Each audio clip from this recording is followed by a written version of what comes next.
Hello, मेरा नाम मोनिका शर्मा है।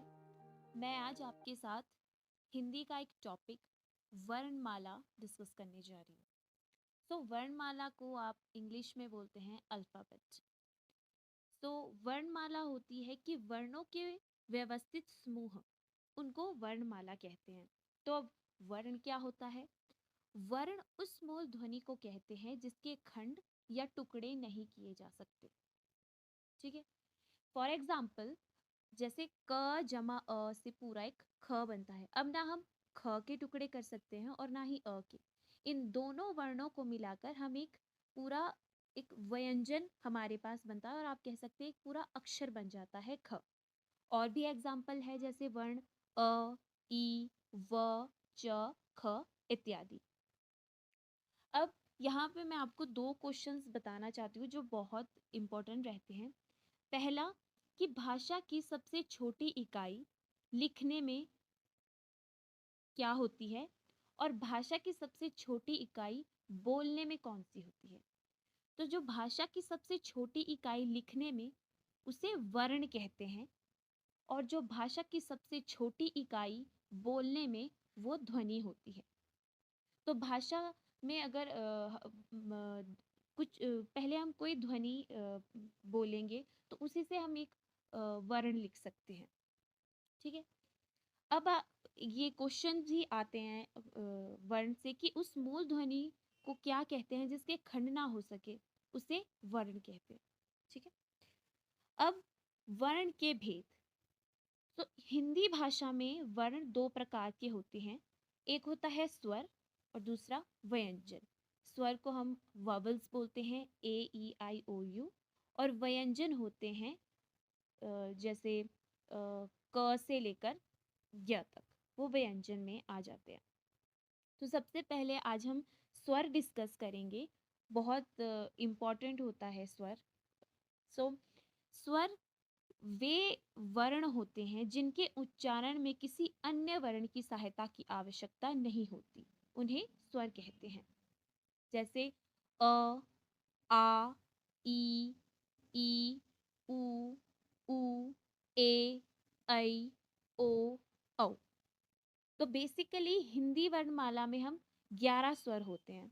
तो उन हम सिर्फ 11 स्वर को ही लेते हैं। वैसे इसमें 13 स्वर भी होते हैं, कहीं पे लिखा होता है कि 13 स्वर भी होते हैं, लेकिन बेसिकली हम हिंदी वर्णमाला में सिर्फ 11 स्वर ही लेते हैं। और जो ये री, र में ई, ये अधिकतर हम संस्कृत में यूज करते हैं इन स्वरों का। ठीक है? सो जैसे हिंदी भाषा की लिपि होती है देवनागरिक लिपि, वैसे हर एक वर्ण की एक लिपि होती है। ठीक है? अब हम स्वर के भेद देखते हैं। तो स्वर के दो भेद होते हैं। एक मूल स्वर होता है और एक संयुक्त स्वर होता है। मूल स्वर वो हो जाते हैं जैसे अ, आ, ई, उ, ए, ओ।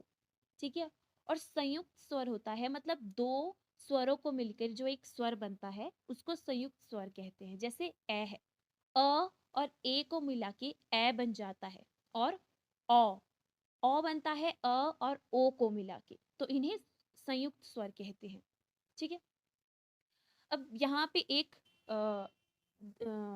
अयोगवाह स्वर भी आता है। तो पेपर में आ जाता है एग्जाम्स में कि अयोगवाह स्वर कौन से होते हैं। तो वो होते हैं अंग और अह। अंग में में अंग की बिंदी होती है, उसे अनुस्वार कहते हैं। और अ में जब दो विसर्गें लग जाती है उसको विसर्ग कहते हैं। और जो ये दो विसर्गें लगी हैं, ये ह की साउंड देती है। तो अयोगवाह स्वर अगर पूछा जाए कि कौन से होते हैं, तो वो अंग और अह होते हैं। ठीक है? अब स्वरों का हम वर्गीकरण भी करते हैं।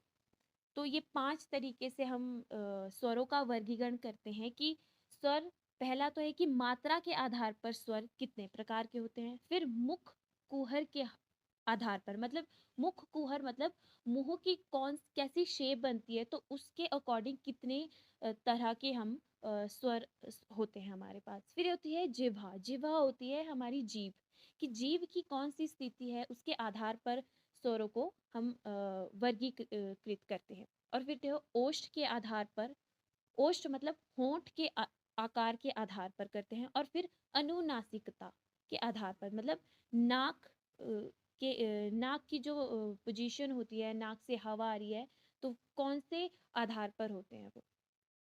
सो पहले हम मात्रा के आधार पर पढ़ेंगे।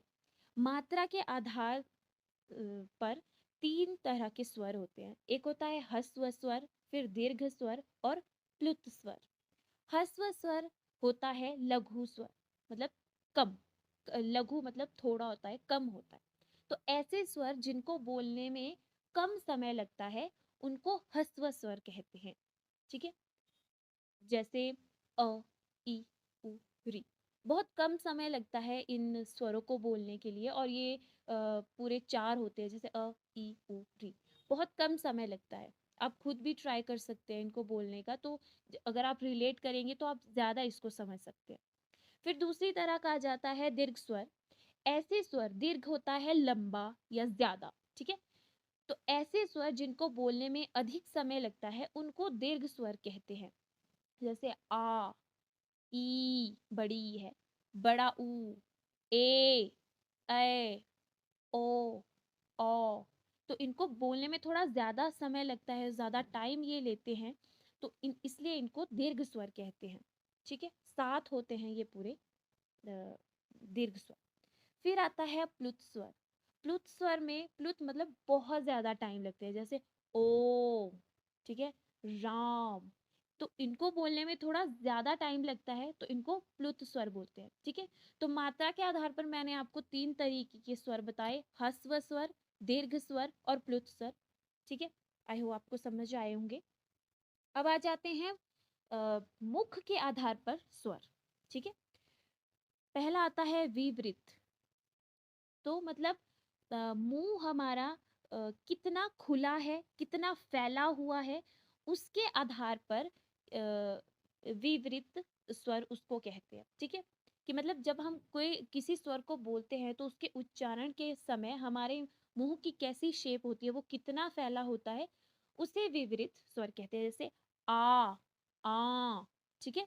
और फिर दूसरा आता है अर्धविवृत। अर्धविवृत मतलब अर्ध होता है आधा, कि आधा और कम जितना खुला हुआ होता है हमारा मुंह, उसको अर्धवृत बोलते हैं। जिन स्वरों के उच्चारण के समय हमारा मुंह कम खुला होता है उनको अर्धविवृत कहते हैं स्वर।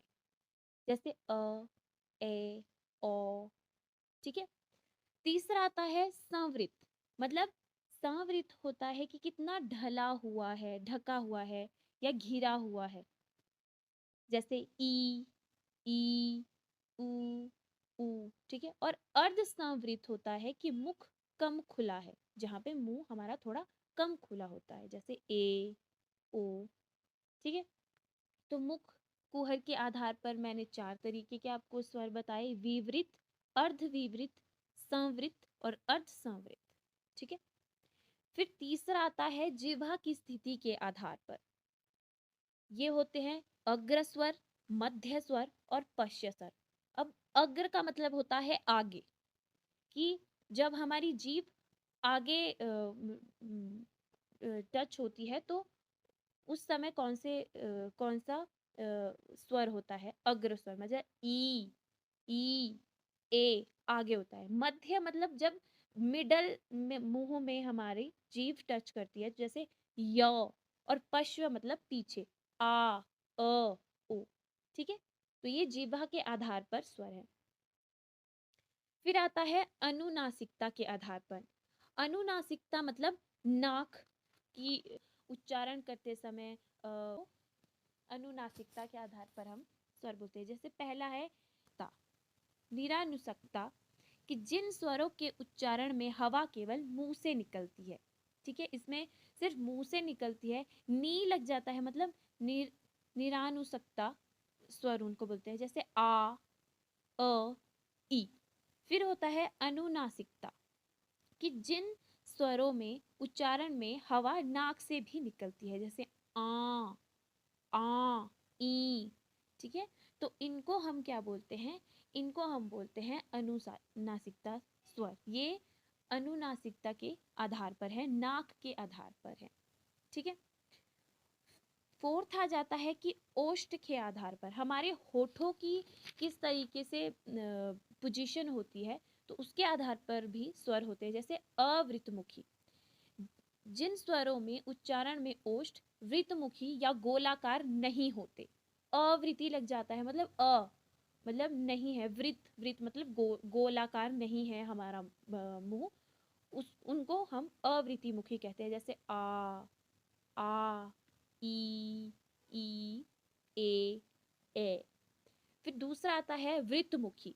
वृतमुखी, अब आप वृत मतलब जिन स्वरों के उच्चारण में हमारे जो होठ हैं, ओष्ठ हैं, वो वृतमुखी या गोलाकार होते, जैसे ऊ, ओ, औ। ठीक है, ये ओष्ठ के आधार पर है, अवृतमुखी और वृतमुखी। ठीक है। सो ये स्वर हैं। तो आज हमने स्वर के बारे में पढ़ा कि वर्ण के प्रकार होते हैं, स्वर और व्यंजन। तो आज हमने स्वर के बारे में पढ़ा, स्वरों के भेद, और उनको हमने किन तरीके से वर्गीकृत किया हुआ है। तो आई होप कि आपको ये समझ आया होगा। Thank you.